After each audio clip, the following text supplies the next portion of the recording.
5 things to note about INEC's promise of better elections in 2027 after Osun poll. The Independent National Electoral Commission, INEC, has promised Nigerians that the 2027 general elections will be better than the recently concluded Osun State governorship election. The promise comes after a delegation of political parties, civil society organizations, community leaders, youth and women groups, among other stakeholders, visited INEC to commend the commission for its handling of the August 15th Osun governorship election. But what exactly does this promise mean for Nigerians? In this Akahi news analysis, here are 5 important things to note.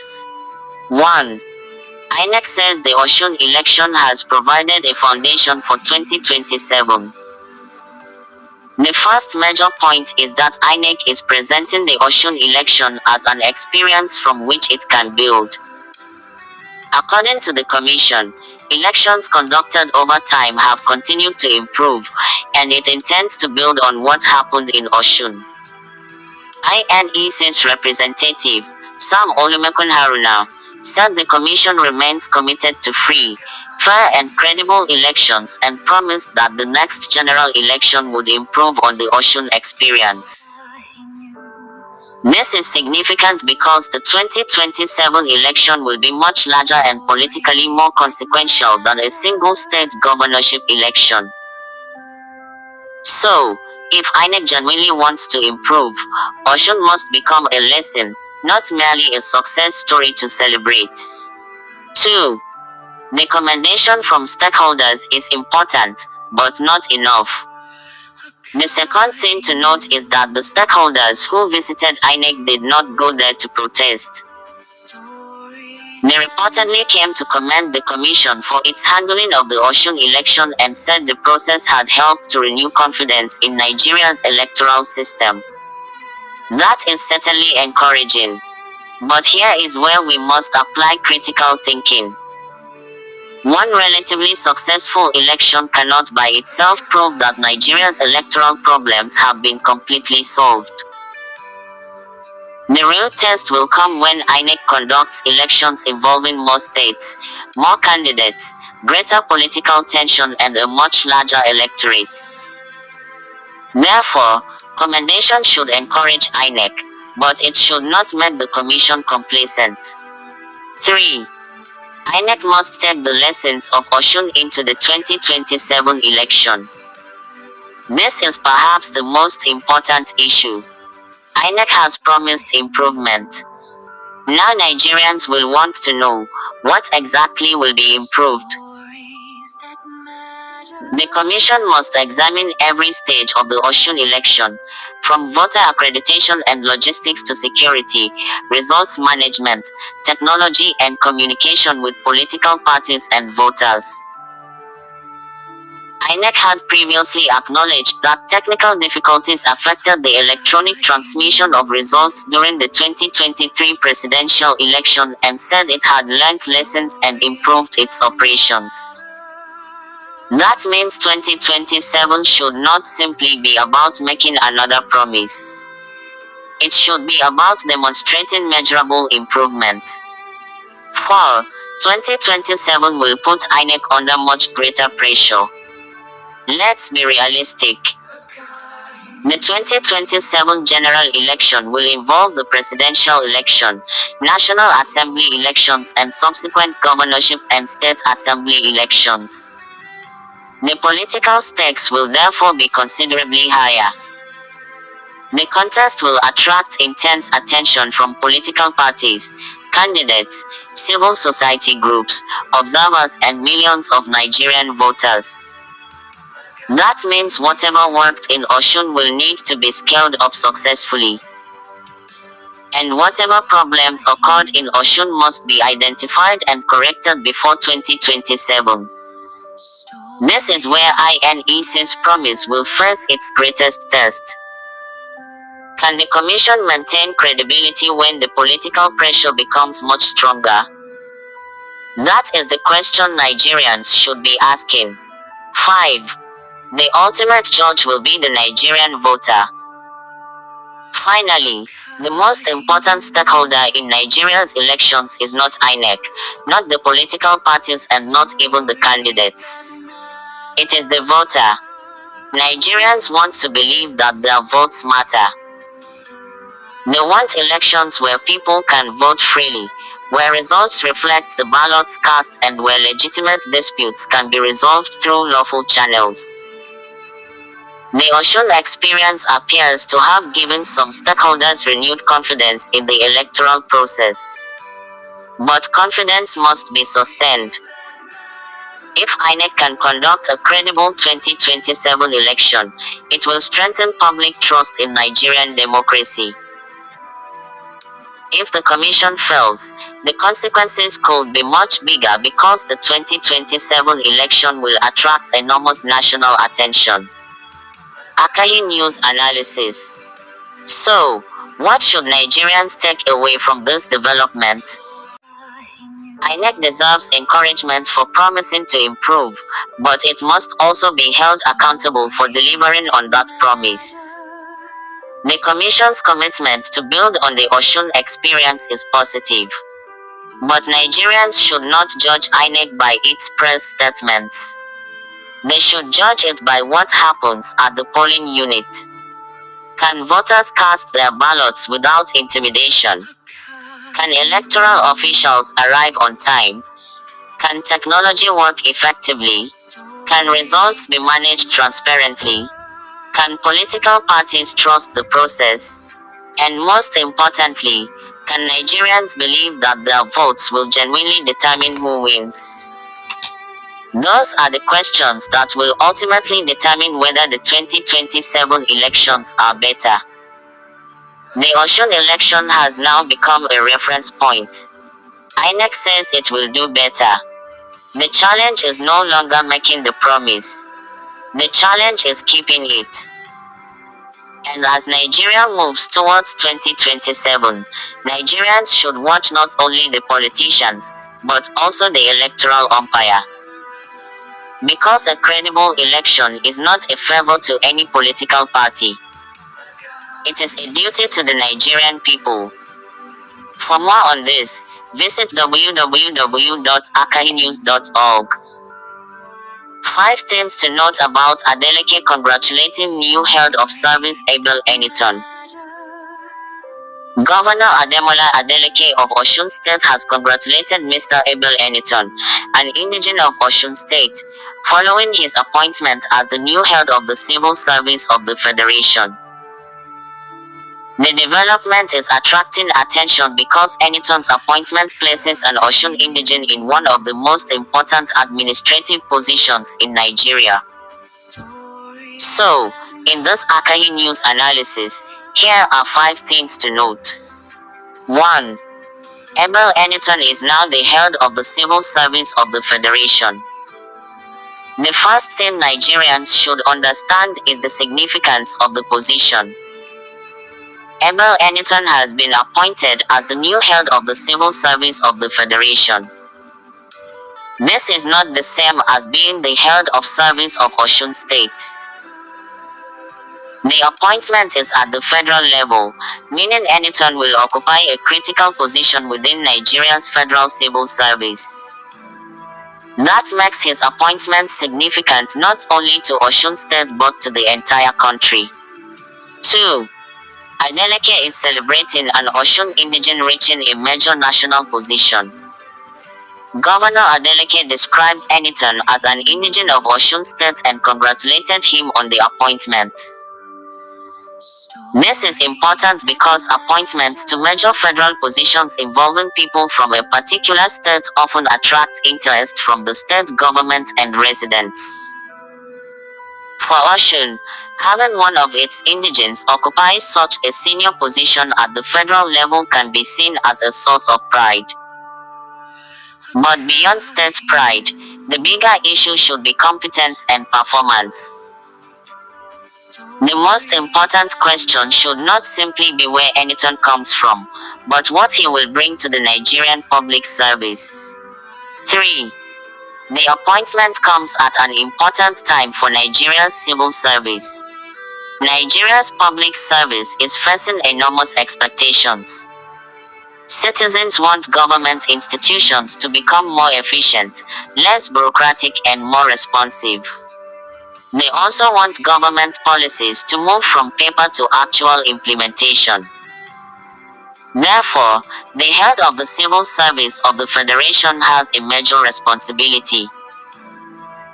The office can influence how effectively the federal civil service functions and how government workers respond to the changing demands of public administration. 4. Adeleke's congratulatory message is also politically interesting. Now, this is where the Akahi news analysis becomes particularly important. Adeleke is a PDP governor, while the federal government is controlled by President Bola Ahmed Tinubu and the APC. Yet Adeleke is publicly congratulating an appointee of the federal government who happens to be an Osun indigene. There is nothing unusual or wrong about that. In fact, it demonstrates that governance and national interest should sometimes rise above party politics. Interestingly, this comes only days after President Tinubu congratulated Adeleke on his re-election in Osun State. Tinubu said Adeleke's victory reflected the confidence of Osun voters and urged him to unite the people of the state. So, Nigerians should watch whether this period produces greater cooperation between the federal government and the Osun state government. 5. The real test is performance, not congratulatory messages. Finally, congratulations are easy. The real test begins with performance. Abel Eniton now has an enormous responsibility. Nigerians will ultimately judge the appointment by whether the federal civil service becomes more efficient, professional and responsive under his leadership. For Governor Adeleke, congratulating an Osun indigene is politically and socially understandable. But for Eniton himself, the bigger challenge is to prove that he deserves the confidence placed in him. Akahi News Analysis. There is a broader lesson here. Public appointments should not be reduced to political victories or ethnic celebrations. Yes, Osun people can celebrate one of their own reaching a powerful federal position. But Nigerians should equally demand professionalism, transparency, efficiency and measurable results. And for Governor Adeleke, this is another opportunity to demonstrate that while political differences exist between Abuja and Osun, cooperation that benefits Nigerians should remain possible. Interestingly, this development comes at a politically significant moment. Adeleke has just secured re-election in Osun. President Tinubu has congratulated him, and the two political figures have now also met behind closed doors at the presidential villa. Whether these developments eventually translate into stronger federal-state cooperation remains to be seen. For now, however, the appointment of Abel Eniton is the story, and his performance will be the real headline in the months ahead. For more on this update, visit www.akahinews.org. 5 things you should know about Tinubu and Adeleke's closed-door meeting at Aso Rock. President Bola Ahmed Tinubu on Thursday, August 20, 2026, received Osun State Governor Ademola Adeleke at the presidential villa in Abuja for a closed-door meeting. According to the PUNCH, Adeleke arrived at the villa as Tinubu received him for the private engagement. Other reports put his arrival at approximately 5:20 to 5:25 p.m. But why is this meeting generating attention, particularly coming just days after Adeleke's victory in the Osun State governorship election? Here are 5 important things you should know. 1. This meeting comes immediately after Adeleke's re-election victory. The timing is perhaps the first thing Nigerians should pay attention to. Adeleke has just secured another term as governor of Osun State, and his meeting with President Tinubu comes only 5 days after the election. This makes the meeting politically significant. It is important to remember that the 2026 Osun election was closely watched because of its implications for Nigerian politics ahead of the 2027 general elections. Adeleke's victory therefore goes beyond Osun State.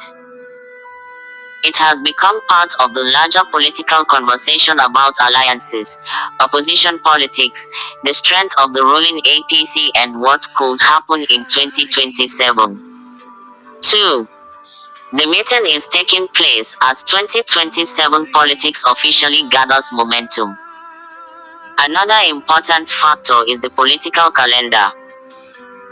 Campaigns for the 2027 general elections have now commenced, and President Tinubu has already been holding meetings with prominent political figures.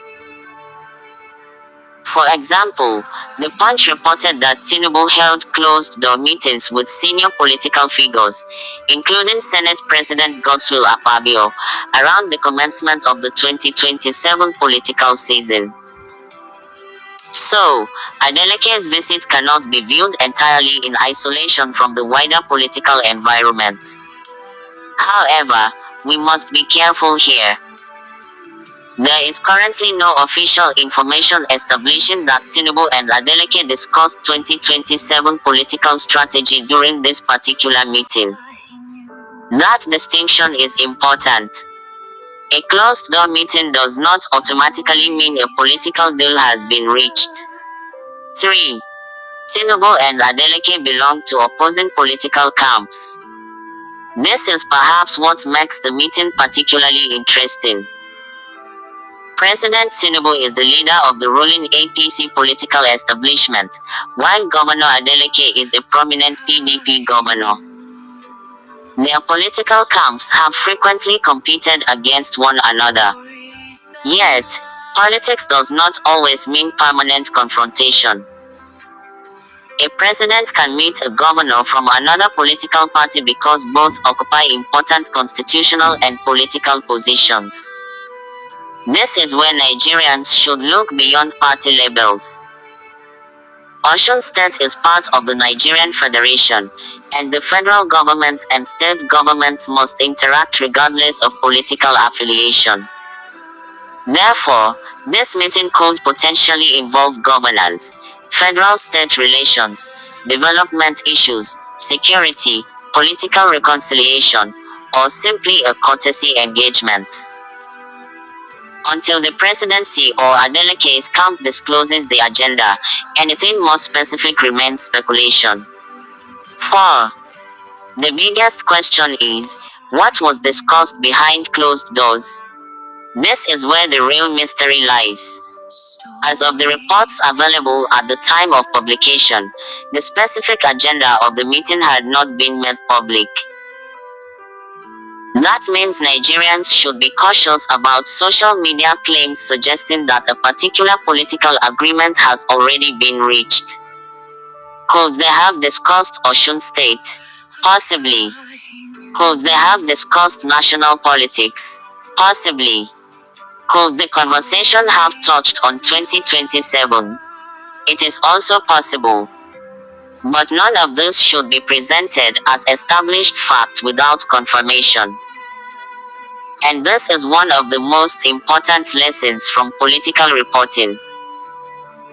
There is a difference between what happened, what is suspected and what has been confirmed.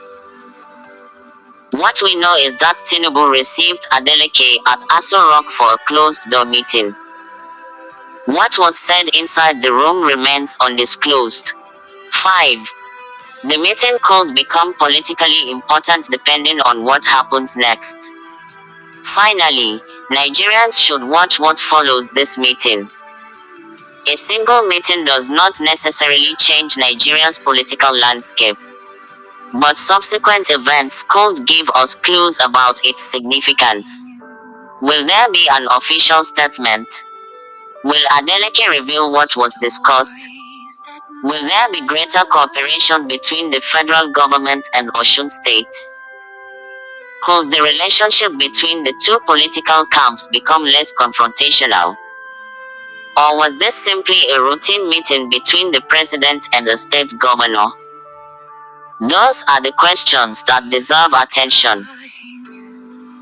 And considering that the 2027 political season has already begun, every major political interaction involving the president and influential governors will naturally attract scrutiny. Akahi News Analysis. From the Akahi News Analysis perspective, the most responsible conclusion at this moment is simple. Do not rush to declare a political alliance where none has been officially announced. The meeting is significant because of who was involved, when it happened and the political environment surrounding it. Tinubu is preparing for another presidential contest. Adeleke has just won another term in Osun. And both men operate from different political platforms. That combination naturally makes their meeting newsworthy. But serious political analysis must separate facts from assumptions. The fact is that President Tinubu received Governor Adeleke at Aso Rock. The fact is that the meeting was held behind closed doors. The fact is that it occurred just days after Adeleke's re-election. The unanswered question is what exactly was discussed. And perhaps that is the part Nigerians should watch most closely. Because sometimes, in politics, what happens after a meeting can tell us more than the meeting itself. For more on this, visit www.akahinews.org. 5 major things to note about the APC chairman's apology to aggrieved members. The national chairman of the All Progressives Congress, Professor Nentawe Yewotda, has made a significant appeal to aggrieved members of the ruling party, asking them to forgive the party leadership and work towards unity. According to the PUNCH, Yewotda apologized to members who felt wronged during the party's internal primaries and said the National Working Committee was taking responsibility for perceived mistakes. But why is the APC chairman making this appeal at this particular time? With Nigeria already moving deeper into the 2027 political season, this development deserves serious attention. Here are 5 major things to note. 1. The APC leadership is admitting that there are internal grievances. The first major point is that the APC chairman's appeal itself is an acknowledgement that not everybody within the party is satisfied with what has happened during the party's internal processes. Yewotda did not simply tell members to forget their grievances. He reportedly apologized over perceived wrongs committed during the primaries and said the National Working Committee took responsibility. That is politically significant. Because when a party chairman publicly apologizes, it suggests that the leadership understands that internal disagreements cannot simply be ignored. And this is particularly important for a ruling party preparing for another major election. 2. The APC is trying to prevent internal disagreements from becoming electoral problems. This is perhaps the biggest political calculation behind the appeal. The APC may be strong nationally, but political parties do not win elections through leaders alone. They need aspirants, delegates, grassroots members, loyalists, campaign workers and supporters. If people who lost primaries or feel unfairly treated become openly hostile to the party, the consequences could be serious during elections. This is why reconciliation matters. The APC chairman is effectively saying, whatever happened during the primaries, the party needs to move forward together. And there is already evidence that unity and reconciliation have become major themes within the APC as the 2027 elections approach. For example, the Lagos APC recently held a stakeholder meeting focused on reconciliation and mobilization for 2027. 3.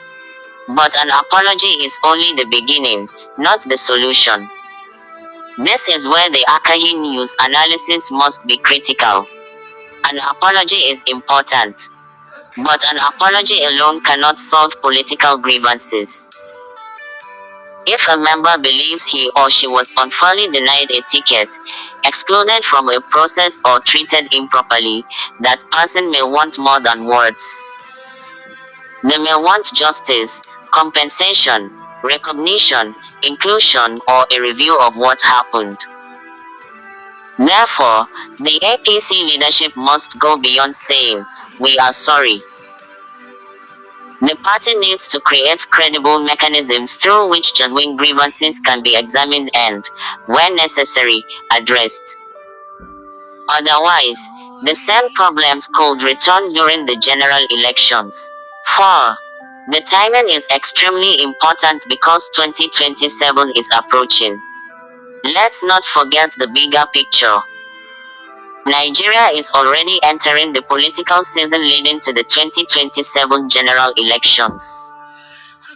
At this stage, every major political party wants to present an image of strength and unity. The APC therefore has a strong incentive to resolve internal disputes before they become major political liabilities. This is not unique to one state. Across the country, APC leaders have been working to resolve internal disagreements following primaries and other party processes. The wider pattern shows why the national chairman's intervention matters. A divided party can lose votes even when it has a strong national structure. A united party, on the other hand, can mobilize its supporters more effectively. 5. The real test will be whether aggrieved members actually return to the fold. Finally, this is the most important point. Will the aggrieved members accept the apology? That is the real question. Political reconciliation is not achieved simply because one leader asks for forgiveness. Those who feel injured must also be willing to return to the negotiating table. But equally, the leadership must demonstrate that the apology is genuine by changing the practices that created the grievances in the first place. Because if the same accusations of unfairness return during the next major party process, the credibility of today's reconciliation effort could be questioned. Akahi News Analysis. Let's look at this development beyond the APC. There is a broader lesson for Nigerian political parties. Internal democracy matters. Political parties cannot expect members to remain loyal when they believe that their voices do not matter. And this is where the APC leadership deserves some credit for recognizing the need for reconciliation. But credit should come with accountability. If the party chairman is apologizing because members were genuinely wronged, then the next step should be to identify the problems, correct what can be corrected, and build a better internal process. The APC is the ruling party. It therefore has an enormous responsibility, not just to win elections, but to demonstrate that political competition can take place within the party without destroying relationships. And there is another important political calculation. If the APC succeeds in reconciling its aggrieved members, it could strengthen its position going into 2027. But if the grievances remain unresolved, some of those dissatisfied members could become a source of internal opposition, weaken mobilization, or even support alternative political platforms. So, the APC chairman's apology should not be dismissed as just another political speech. It is a warning that internal unity has become too important to ignore. The question now is not whether the APC leadership can apologize. The question is whether it can turn that apology into genuine reconciliation. Because in politics, unity announced at a podium is one thing. Unity demonstrated at the grassroots is something completely different. And as Nigeria moves towards 2027, Nigerians should watch carefully to see which one the APC will deliver. By Joseph Iyaji, Akahi News.